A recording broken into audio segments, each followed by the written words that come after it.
Oh, welcome back. Welcome To back. Quiet in the Back. That's right. I'm your host, Patrick William, I am also a host, Austin Jenny. and we watched The Usual Suspects. 1995 Kevin Spacey classic, Yeah. pre-canceling. Yeah. Who knows what he was up to? Probably some mischievous shit. Just walking around the fucking... was he method acting doing that? I think he was just like sexually assaulting the younger staff members. Right. So he was being evil still. He was Yes. in his Kaiser. I think it goes way back, but Yeah. we're going to set that to the side. His performance was great. It was. Yes, it was fantastic. This movie has a great cast. Yeah, list them. Hit me. Kevin Spacey, one of my personal favorites, Chaz Palminteri, Benicio del Toro, Gabriel Byrne, Stephen Baldwin, Kevin Pollak, and Giancarlo Esposito are the big names, in my opinion. Yeah. Clark Gregg, the dude from the Avengers. Who's that? He's like the SHIELD agent, the main SHIELD Guy in a dude. suit? Yeah. Okay. He is in this, but as just a super extra. He plays one of the doctors as well. Wow. I know. I think it was his big break. He's coming around. I know. Someone tell him 30 years from now, Mm-hmm. you'll still be an extra. Yeah. You'll be licking Iron Man's boots. But you'll be an extra in a multi-billion-dollar franchise. Yeah, it is worth to be. Well, he got his own TV show. There we go. Yeah. See? Yeah. This movie is the starting point for a lot. A lot. Directed by Bryan Singer and written by Christopher McQuarrie. Edited by... John Ottman, who right. also did all the music. Yes, he did, and did a good job. Yeah, he Yeah. won a BAFTA award for best editing on this movie, Mhm. and then Christopher McQuarrie won the Oscar The for Oscar. best screenplay. Screenplay, and then Kevin Spacey, the Oscar for Best Supporting Actor. Nice. Yeah. Supporting. Uh-huh. Hmm. I know, right? Who's he supporting? He's kind of the lead. He's pretty much the lead, but I guess it might be I- Dean Keaton? Gabriel. Byrne? Yeah, Byrne? Gabriel Byrne maybe Yeah. is technically the lead. Yeah, I guess so, And then, in a like, way. Kevin Spacey and Chaz Palminteri are probably considered like the supporting actors. Yeah. Kind of strange, because it's 1000% Kevin Spacey's movie. You know? Yeah, I mean, he's the most important character, but I guess that doesn't mean you're the lead actor. That is true. So, Huh. This movie is like a quintessential crime caper, sort of like mystery, Yeah. whodunit Yeah. type of movie. It feels very much so the origins for a million other whodunits. Right. You know, this is clearly some footsteps were Yeah. laid down for others to follow. Well, and it's 1995, so this genre has been around for 50 years. Of course. So of course. But It's pulling from those old noir detective movies. yeah. And you can tell in like the directing style and the tone of the script hmm that it's very detective noir. Yeah. I Guy guess in a trench coat, rain. There I was. there I was. Yeah. I guess, I mean, it just, in the sense of it bringing it to a more modern audience Yeah. for the time, I think it reinvigorated that genre probably pretty heavily. Yeah, there was a bunch of these types of movies coming out in the 90s. hmm But this was, dare I say, the greatest one. Probably Alright. the biggest. All right. Cool. Aren't we watching one very similar soon? The Game. Yeah. Little different. Is it different? Yeah. Okay. It's different. All right. Cool. Different in tone Yeah. and a little different in genre. Yeah. Less of a crew and a heisty. Yeah, This is pretty heisty. Yeah, it is. It's They have the pretty- classic 5-man crew. Yeah. They each have a specialty. It's pretty heisty. Benicio del Toro is like the slick talking. What is his specialty? He's just like a goon. I think he's the only one who's kind of a goon. Yeah.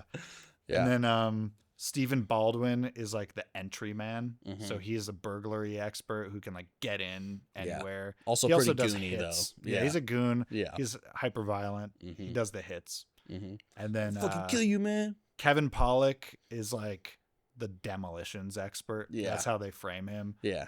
But he's also shown as like working on a car in the first scene. So he's like clearly the technical, Yeah. mechanically he's the minded. mechanic guy. Yeah. Yeah. And then Kevin Spacey, who plays Verbal Kent, Mhm. he's the man with a plan. He's the brain. That's right. He comes up with the schemes. And the final one, Gabriel Byrne plays Dean Keaton. Mm-hmm. He's the leader. Yeah. The charismatic leader. Yeah. Who has all the connections. Mm-hmm. He's the ex-cop, the ex-bad cop. Right. Yeah. Usually he's the one with like the inroads to the jobs. Mm-hmm. So he's the center of the wheel. That checks out.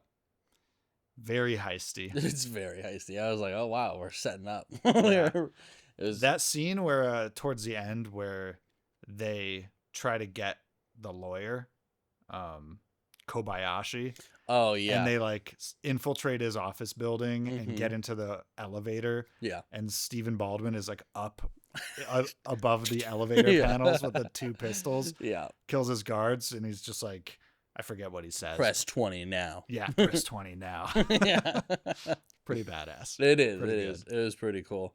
There's another scene with 2 guns. They really went hard in the 90s with like dual wielding and side wielding. Yeah, dude. When was Face Off? 97? Dude, this is I see. Yeah. I see what's going on We here. can draw the lines behind the scenes.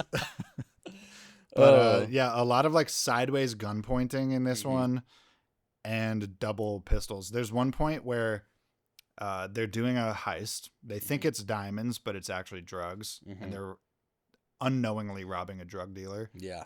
And the goons, like the drug dealer's bodyguards, get like the upper hand on him. And they grab the guys. And Stephen Baldwin picks up an extra gun and he has 2. And he like times it. So ridiculous. He shoots both guns at the same time into both heads of both bodyguards. Oh my god! Yeah, I was actually not even remembering that second. There's another double when fucking what's his face, Gabriel Byrne, Dean Keaton is at the docks. Yeah, yeah. He also shoots a guy in the back with both guns at the same time. Ridiculous, dude. It's like, no, that wouldn't have been. I was going to say, it's like GoldenEye came out for the N64 and then everybody went crazy for dual wielding, but this was first. Such a good most banging menu screen music Dude. of all time. Dude, The so GoldenEye, hard. The watch menu. Yeah, yep, that shit. I'm pretty sure that's a pitched down tambourine. I've seen that YouTube yeah, video. dude, that's crazy. Someone deconstructed it. Yeah, so awesome. Oh, you can still get shot when you're pulling up that watch menu. That's very annoying. Really? Wow, Yeah. like when it's up? There's like a 2 or 3 second delay. Oh. You're not while it's up, but Yeah. while you're pulling it up. Oh, He pulls the menu up in real time and you can still be getting hit. dude. It's kind of immersive. Yeah, a little bit. They remastered it for the Xbox recently and I played it. It was fun. It was a Dude, good time. they re-released it for the Switch as well, but the button mapping is like it's first of all, it's unfixable, so you can't change it. Yeah. And it's unusable. So the game's not playable. Yep, that's I forget how they mapped it, but they basically separated aiming and strafing. Jesus. So like the tilting of the aiming and like the side to side are on 2 different joysticks, and then the strafing side to side and then moving forward and back are on 2 different joysticks. Oh, that is just not how your brain works. No, it's impossible to figure it out. Dude, there's so many horribly mapped games on the Switch. Honestly, the Switch is a pretty terrible console. But in a lot of ways it is, but for Zelda, it's not. it's not. I know. I Well, love for Zelda. Nintendo games, Yeah. you know, for the core games that it was Right. built on to play. But nonetheless, Fantastic. this is a movie podcast. The greatest trick Nintendo ever played was convincing the world you didn't need 4K. Oh my god, dude.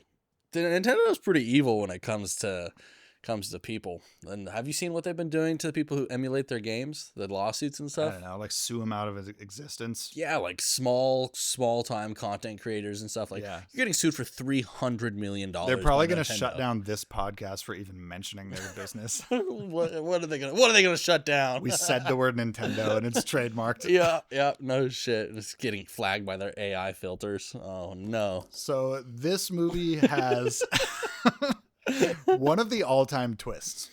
It does. It Yeah. really does. Yeah. I think it's fair to say that the screenplay, is the star of this movie. For sure. The screenplay and the pretty tight acting. Mm-hmm. Yeah. The acting is great. Yeah. But the screenplay is really like what made this movie such a success, I think. Mm-hmm. And then the directing is just kind of like serviceable. it doesn't get in the way of the story. No, not at all. You know? I mean, it's like you almost don't even really notice the directing. Yeah. It's good. That's kind of what I mean by serviceable. It just is like moving the story along. It's facilitating the experience correctly. Mm-hmm. It's proficient, but it's not artsy. We've talked about this in the past. The directing is not a component of the aesthetic. Yeah. It's just doing a good job. Yeah. Bryan Singer did a good job. And that's it kind of seems like that's his style too, is to really not get in the way. Mm-hmm. I mean, looking at his other movies, for example, like the X-Men series, and then later on Mission Impossible, Top Gun, Maverick, Valkyrie. Those are all like fine. They're great. They're like they're good. They're you don't notice the directing. No, the rock solid directing. Nothing to write home about, but totally like no complaints whatsoever on that side. But the script really tight. Mm-hmm. Really good. You've got most of the story taking place in the form of flashbacks, being retold by your unreliable narrator. Sure is. Played by Kevin Spacey during a police interview with what office is he from? Because he's from like an outside department.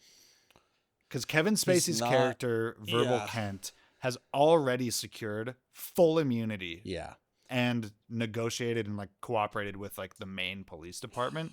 And he's also not a Fed, I'm pretty sure. No, he's from like customs or some shit. Some like weird third department. Yeah. But he has like some sort of connection to this case, and he requests an extra interview right at the end before they're about to cut Verbal Kent loose. He gets this like 2-hour interview. And that's Chaz Palminteri's character. He's like this Italian investigator. Agent Kujan or something like that. Yeah. And so the present of the movie takes place in the office, entirely in the office, with maybe just a couple cutaways to the Giancarlo Esposito's character is also a detective who's like interviewing that other burn victim. Yeah. So there's like 2 scenes taking place in the present, and then most of this is flashbacks. Yeah. And you get this really tight screenplay that alternates between Kevin Spacey telling you a story and then you seeing the story, what he's telling you. It interjects with like narration at times. It cuts back to the office. You get more questioning. Yeah. It's just like really, it's woven together. Yeah, very, very masterfully. And then, we'll get the occasional shots of what's his name? Giancarlo. I can't remember his name in the show whatsoever. No, he's kind of just like an unnamed cop. Yeah, but you'll get the shots of him interviewing that Hungarian dude, and you're like slowly piecing it together. And I love like that you're just that you're gonna get the reveal of the sketch at any time. Yeah. You know, it's like when is it coming, and then it gets faxed over, and no one's there to pick it up right away. Yeah. Oh, it's your man. Yeah, yeah. Funny drawing though. It didn't really look like Kevin. No, it wasn't precise. Yeah. But it was close enough that probably is pretty like realistic. For sure. Especially for just like some Hungarian boat dog. It's just like a headshot of Kevin Spacey that prints out like full color. It's you. That's him. Like an aged Kevin Spacey. He's got such bad hair in this movie. Bro, what is the vampire part thing going on with that? Yeah, it's like a widow's peak that comes... It's not only as the widow's peak going back, but the center is like coming forward. Yeah. That when he has like the rose tinted glasses, I'm like, wow, buddy. That is quite a look. It really is. Oh, no kidding. Good Halloween costume, probably. Oh, yeah, for sure. Yeah. Yeah. It's like that He looks just like the Dracula Flow guy. Very Draculian. Oh my goodness. So you want to talk about this twist? Yeah. Because I think it's one of those things that you kind of see something coming, but it caught me totally off guard the first time I watched it. And it's just one of those sort of like awesome cinema moments where like you're piecing it together. Yeah. They tried to do this in what was that Nick Cage Matchstick Men? Oh, they tried to do it in Matchstick Men, except in Matchstick Men, they ruin the moment by just reading a full confession letter. Yep. And they don't let you piece it together. No, they just tell you how it goes. They tell you. Ugh. In this one, they at least give you those sort of brief moments of like Chaz Palminteri, like dropping his coffee Uh-huh. cup, like zoom into his face, then zoom into the details in the office. Yeah. And you realize that like the story that Verbal Kint has Mhm. been telling the detective this whole time, Yeah. he's just been bullshitting it, pulling details From around the room. from around the room. Yeah, so that leads to a couple questions for me. So I mean, I guess first we should get it on the table. Verbal Kent. Kent, right? Yeah. Kint. Verbal Kent. is that's funny. I hope Kent listens to this. Kent. Fuck. Verbal Kent is Kaiser Soze. He's Kaiser Soze, the Yes. Hungarian crime lord Yes. who massacred. Mythological. Yeah, he like massacred an entire rival gang and then Mhm. disappeared. Mhm. And he's been doing large scale drug trade from the shadows of the underground like crime community. Yes. He's like a myth. Yes, and so very much so like a mastermind. He's a genius, clearly. He's outwitting the cops at every turn, Right. you know. I mean, he's literally in their office with full immunity giving them a fake story of what he wants them to know. So my question really is like, did any of that happen? Any of his story? Like, I can't really detect how much of it was supposed to be just like him totally fucking with the agent, or like was Redfoot real? Or is he just giving fake names? Like Redfoot and Kobayashi. Yeah, and like stuff. is that all just fake names to fuck with him, or did none of that even happen? That part is completely unclear. Yeah. He's an unreliable narrator from that perspective. For sure. I think it's safe to assume that some element of what he's saying did happen because the other 4 guys do get involved in the heist, and they wouldn't have gotten involved without some sort of like external pressure to do so. For sure. And what's his name? Benicio del Toro plays Fenster. Fenster does die. He's gone. Yeah. So like I personally read it as like the events took place. Yeah. More or less the way he's saying they took place. It's just a fake names He's and everything. changing the names. He's changing the details. He's changing the motivations on behalf of his part of the story. Yeah. Because he's the great thing about Kaiser Soze is he's hiding in plain sight. Yeah. He's inserting himself into the center of this crime drama, which he's orchestrating. Yeah. Because it's actually somehow like safer for him to be in plain sight as a different person. He's so convincing as Verbal Kint, this like crippled guy with like he has a limp and a bad wrist. He's like soft spoken and meek.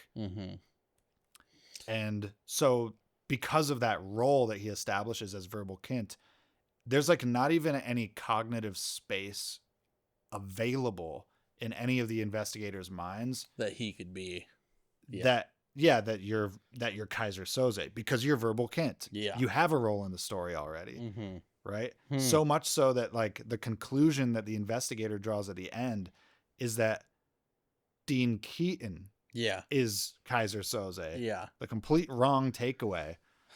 And he lets him go with it too. Yeah. Really cool. But interesting. Yeah, I think that the stuff did happen. Yeah.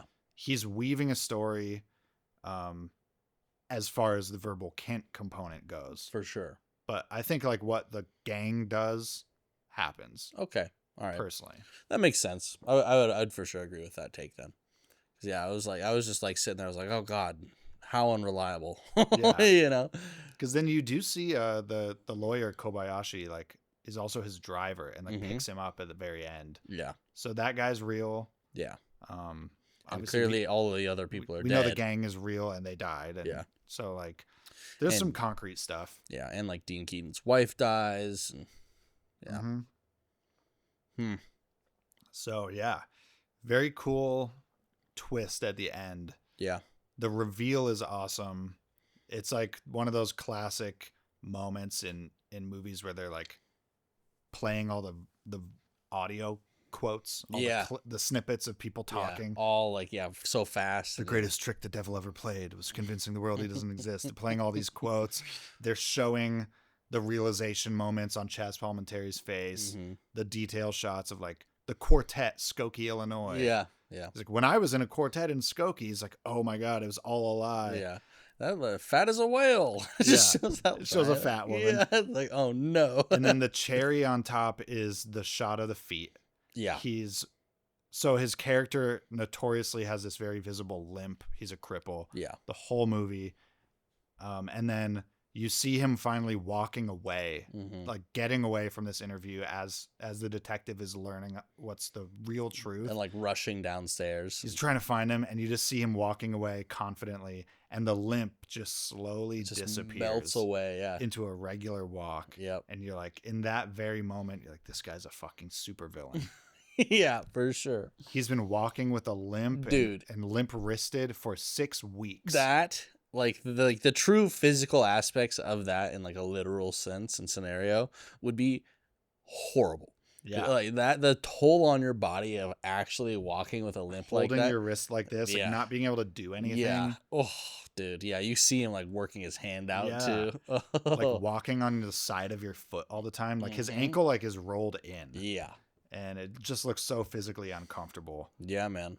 Yeah. That's commitment to the bit. That's why it works. It really, yeah, totally. And also just like really quite impressive acting too. Yeah. Apparently, most of the cast did not know who it was going to be until. Oh, really? Yeah, they kept it a secret. That's cool. Yeah. Because obviously, like they didn't really have to. Most of those scenes were alone. So yeah, the far majority of the cast, especially like the supporting cast and such, had no idea until the release of the movie. That's awesome. Yeah. So then they saw and they also were like, what the fuck? You know? I just love that for them. Yeah, exactly. Like that's just so cool. And Kevin Spacey also like somewhat isolated himself from the rest of the cast too, to make him feel and seem more like an outsider. That's probably because he was touching guys on. Well, yeah, he was busy in his dressing room. Yeah. Jesus, should not be laughing about that. I know it's not funny, but it, we laugh in self-defense. Uh-huh. These are heinous crimes. They are. What are we gonna do? He's already caught and exonerated. He's exonerated. He's certainly not in fucking any trouble. Yeah, maybe there's like a statute of limitations type of thing that something. I didn't follow that case deeply. I just know nothing happened. Okay. Yikes. At all. Well, he got dropped from House of Cards. That's like all that happened, and he hasn't been like booked since. No, right? He has. He's back on stuff. What's he doing? I could look it Like up. big stuff? I'm pretty sure. Oh no. Yeah, I'm pretty sure he's just back, baby. Make America great again. Yeah, literally. I think that's Hollywood's going MAGA. They're bringing the. I want to look just they're for bringing posterity. the assaulters back, dude. I mean, oh god. Yeah, I think that next thing you know, Trump is going to pardon Diddy, and it's just the '90s all over again. Man, there's no way though, right? That he pardons Diddy.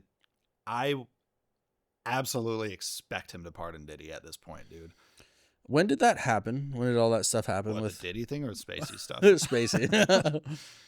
Oh, it was like season 4 of House of Cards. So like 2014, 15. It was like right during the middle of the Me Too stuff, right? Well, like right, it was right after. Yeah, I don't right think after. he was like actively swept up into that like first wave of Me Too's. That was Weinstein. Yeah, yeah. Yeah, he's right after, maybe like 2016 or something like that. He's been in like 10 movies. Yeah. All right. Yeah, the contracts just last year. He's got power. Yeah, for sure. Yeah. And the problem is he's undeniably a great actor. That is the problem, isn't That's it? the main problem. It is. It is quite an issue because it's like, I don't know. I don't really know what you're supposed to do with that. Like, are you... I mean, you're supposed to not work with him. Of course. He's been sexually assaulting young boys for like 20 plus years. Of course. So the man he's a super villain. That is what you're supposed to not hire him again, but they then will. People just do. Yeah, because he's gonna make the money, and a lot of people just don't care or don't even know. I feel like truth. Yeah. Right. There's like a very active, like woke section of the internet that's like aware of everything. Yeah. And then there's the other like 85% of Americans that are just like either don't give a shit if they do know, or like you said, just don't know. Yeah, for sure. I mean, and it was also probably in the grand scheme of things, not that big of a story to begin with, It felt big at the time to Yeah. me, but that was also like before we lived in a full-blown authoritarian takeover state. So, I mean, And these days... that feels like chump change. Yeah, exactly. Like, Yeah. okay, Kevin Spacey's a creep. Next. Yeah. Yeah. Just tell me something real. In 2016, that was probably... I mean, I remember that being a huge story. Fair. I'm surprised to hear he's been in 10 movies. Yeah. We're pretty... But maybe he's producing them himself. Probably has the money still. Yeah. Yeah, whatever. Yeah. I wanted to talk a little bit about two cool actors in this movie. Chaz Palminteri. He's one of my personal faves. Eventually, we're going to watch his life story that he wrote, A Bronx Tale. That's one of my favorite movies. Nice. And because it was one of my favorite movies, when his live theater show came to town, like near enough to where I grew up, my dad got us tickets. That's awesome. And so we went up to, I want to say it was in like Madison, Wisconsin. And we went up there and saw him perform the one-man show, which is insane, of A Bronx Tale, which he wrote and starred in. How many characters did he play in that? 12? That's so like 15, crazy. like a bunch. That's so crazy. Yeah. Huh. The core characters are him as a little boy, who's the lead, and then his dad. And his dad is like a working stiff, straight man. And then a gangster, the neighborhood like head gangster, who's like offering opportunities to the young boy to get into his organization, but it's not as like black and white as that sounds, because the neighborhood gangsters of the 60s, which this is taking place in, they're also like doing really productive, valuable things for their community at that time. Yeah, a different type of gangster. And this is a time when Italian Americans are being receiving a lot of prejudice from like the sort of Christian evangelical mainstream English whites, you know, like Italians, and to a lesser extent Irish, were like weren't even considered white at that point. They were in like a separate sort of secondary box. This is after like a solid wave of like probably 100 years of heavy immigration, and New York is like, you know, full of immigrants, and they don't get treated well. So these gangster groups, like, they offer like a support and protection for their community that like the police are not offering. So the movie is a really cool exploration of like the morality and hard decisions of like a young boy growing up in the Bronx, navigating competing influences to try to be like legit or a gangster. And trying to figure out like what's the best way to live and grow up. And it's just a really beautiful story. Perfect acting. Robert De Niro's in it. Oh, nice. He plays the dad. Chaz Palminteri plays the gangster. Nice.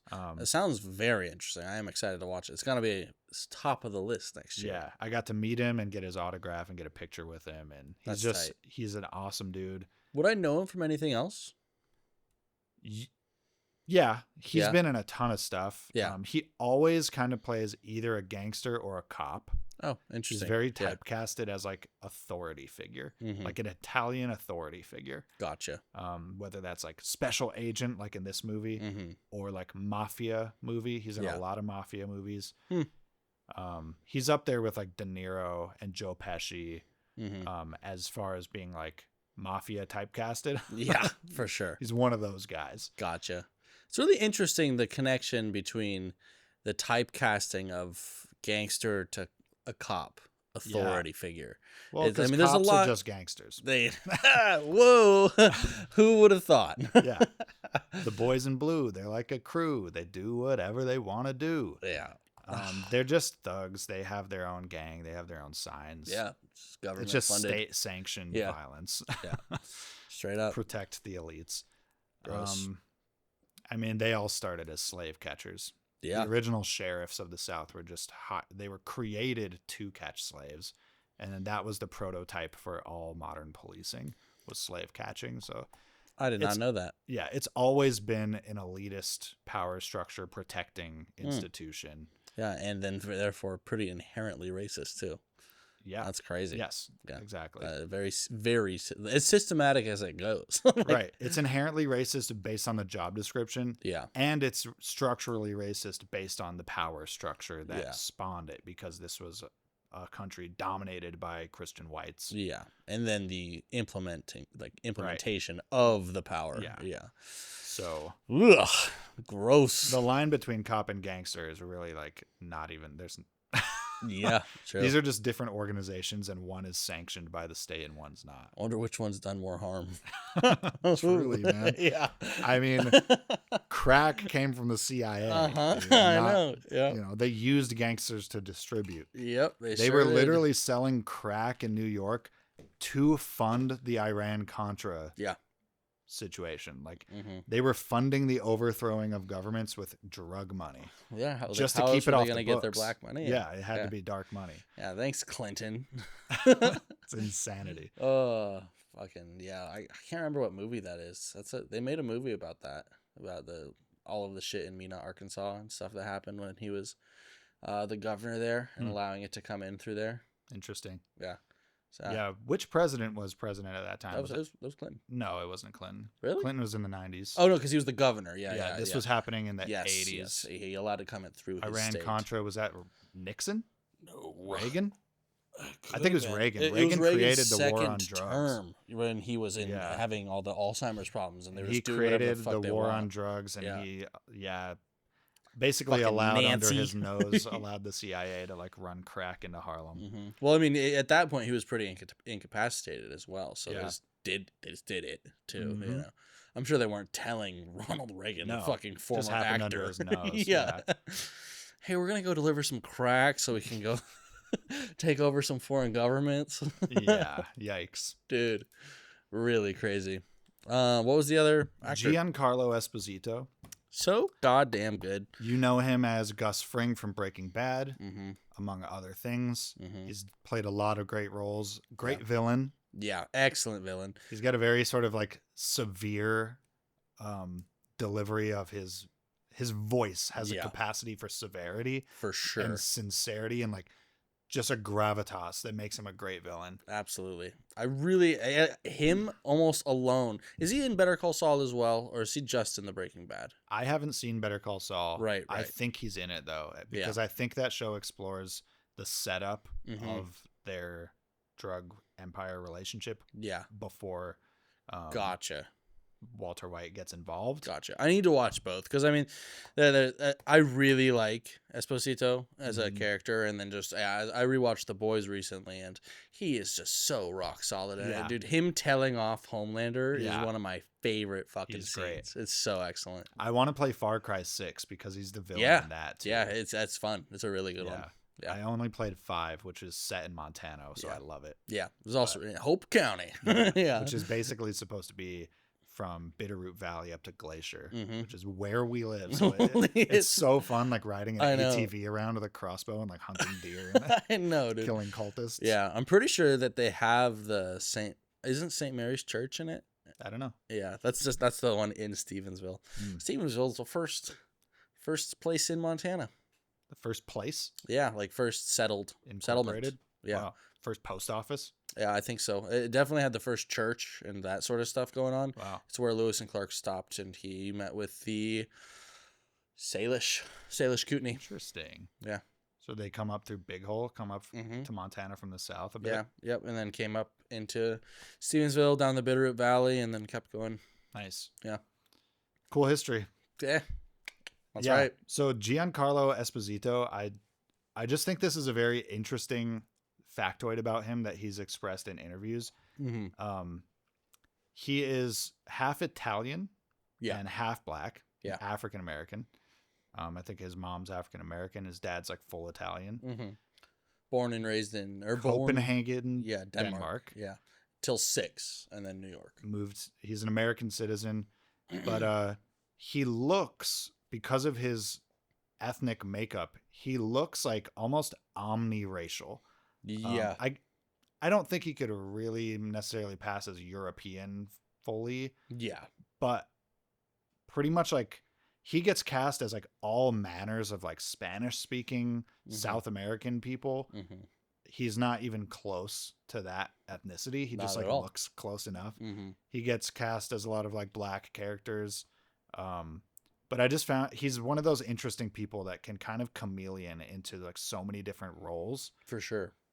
And he was saying that it's like kind of been a strength and a weakness. He gets typecasted a lot, Mm-hmm. and it prohibits him from like getting other types of roles. So it's something he worked against for a long time. I bet. But when you're a working actor and you haven't had like a big break yet, Mm-hmm. you take what you can get. And he's Especially if it's like a somewhat big movie.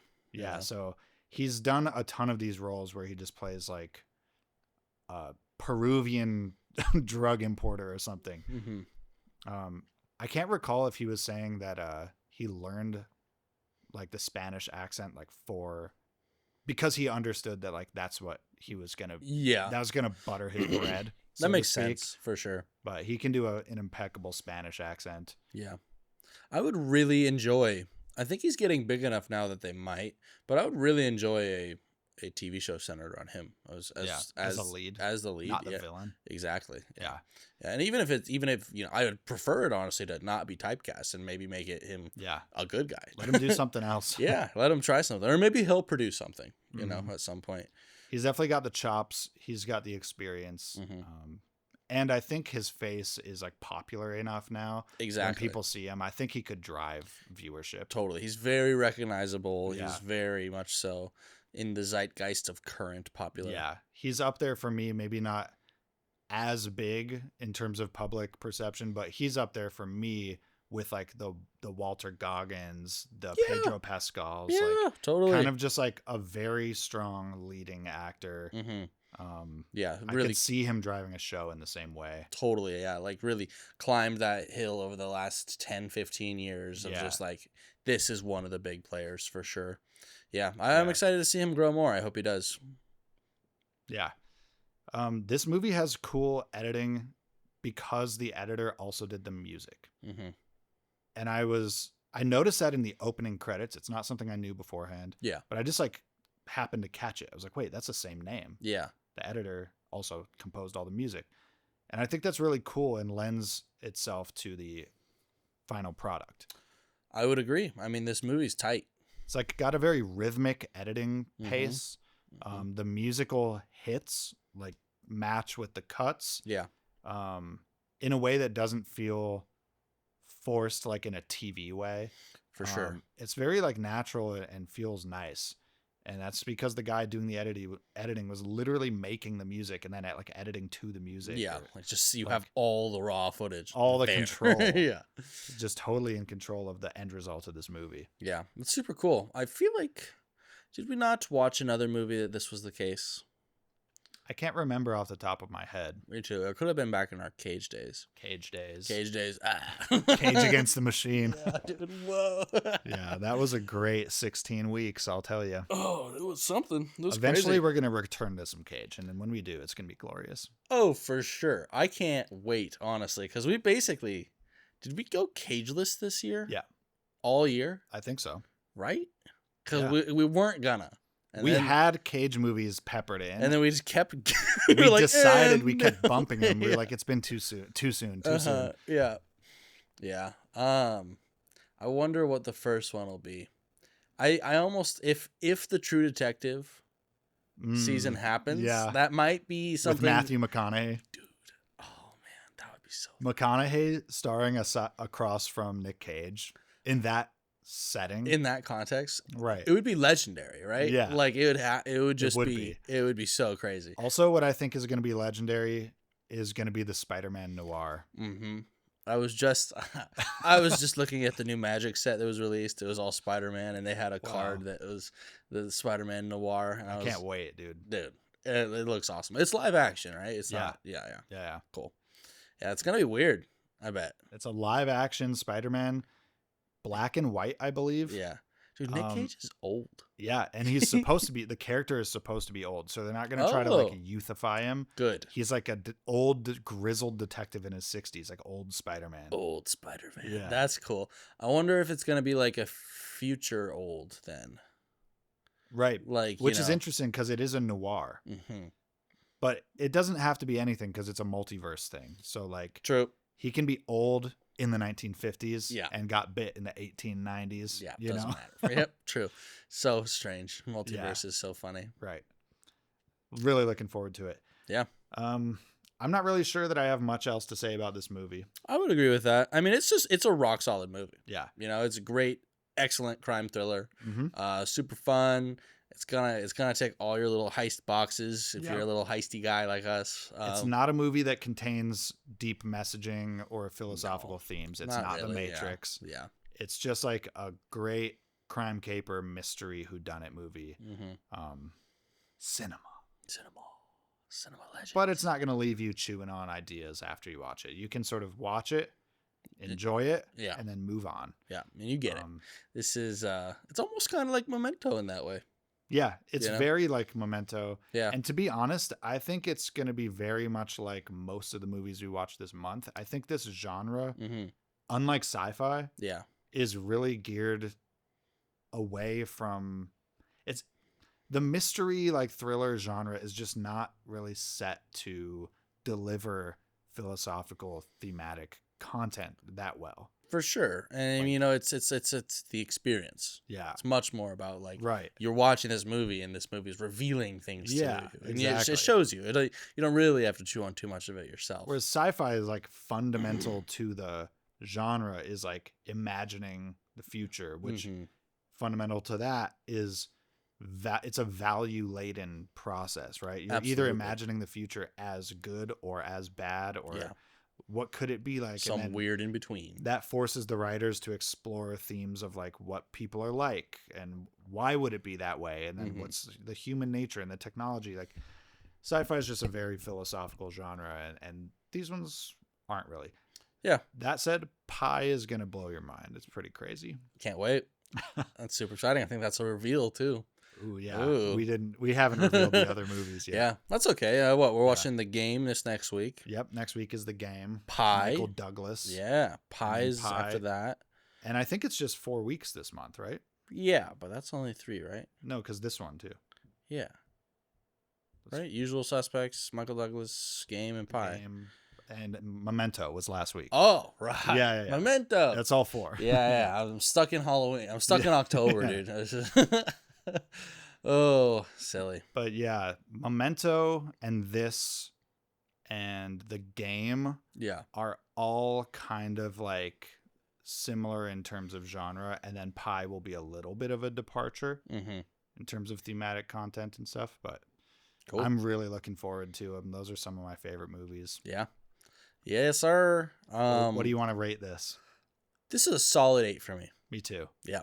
Yeah. It's rock solid. Yeah. I have basically no complaints, but it's definitely not a 9 or 10. Right. Yeah. The directing is serviceable, but nothing super artistic to write home about. So it's not necessarily detracting from the score, but it's definitely not adding to the score Yeah, in a way that like a P.T. Anderson, Tarantino. for sure. would, It's not going to like, give it that bump. It's not you know? bumping it up. Yeah. The acting bumps it up. The script bumps it up. The thriller experience, the mystery, Yeah. it got me. Yeah, Right? So that sure. bumps it up. Yeah. But But- I think it's a solid 8. Solid 8. Exactly. Yeah. Yeah, that's literally the first 2 words I said right after the movie ended. I was like, solid 8. I looked at Ari. I was like, Yeah. solid 8. Baby. Now every time I watch a movie, I watch it like as a movie review. I know. It's kind of a Podcast problem. is like changing the way that I relate to this I know. media. I know. Literally every movie now that I watch. Oh, yeah. Hairline check. I just watched last night. I watched the remake of Hellraiser. I have not seen that. Pretty good. I liked it. Yeah? It's pretty freaky. What year did that come out? 2017? Okay, so super modern. Yeah. It was pretty good. Pretty good. I would recommend. Very nice. Yeah, man. All right. Well, thank you guys for watching this way all the way through. All the way through. All the way through. We appreciate Please that. subscribe to our YouTube channel. Oh, If yeah. you don't, I will dox you. That's a lot. We don't know how we're going to commit this doxing, but it Yeah. will be thorough. I'll find you through your YouTube account, although you haven't actually subscribed yet, so I'll figure out the plan. I'll verbal kint it in post. But please subscribe. Rate us on Spotify and Apple Music. Give us Hell that 5 yeah. out of 5. 5-star, baby. If you're not gonna give us 5 out of 5 though, don't rate us. Keep it to your fucking self. Yeah. But yeah, like, comment, subscribe. You know the drill. Thank you for watching. This has been Quiet in the Back. Yeah.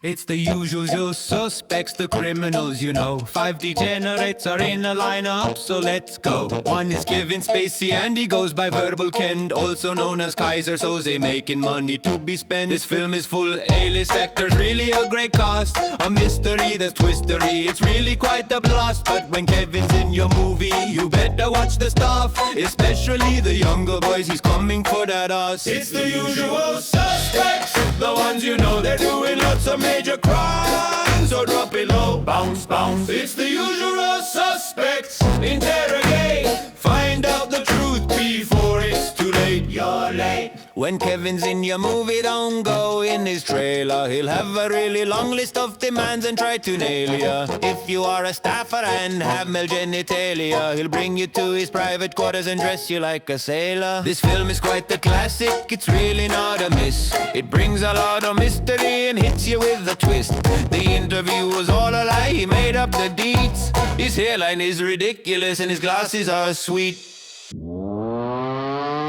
It's the usual suspects, the ones you know, they're doing lots of major crimes, so drop it low, bounce, bounce. It's the usual suspects, interrogate, find out the truth before it's too late. You're late. How in the fuck is Kevin Spacey still getting work? Whoa. Who in the hell is still hiring this jerk? Whoa. How in the fuck is Kevin Spacey still getting work? Whoa. Who in the hell is still hiring this jerk? How in the fuck is Kevin Spacey still getting work? Whoa. Who in the hell is still hiring this jerk? Whoa. How in the fuck is Kevin Spacey still getting work? Whoa. Who in the hell is still hiring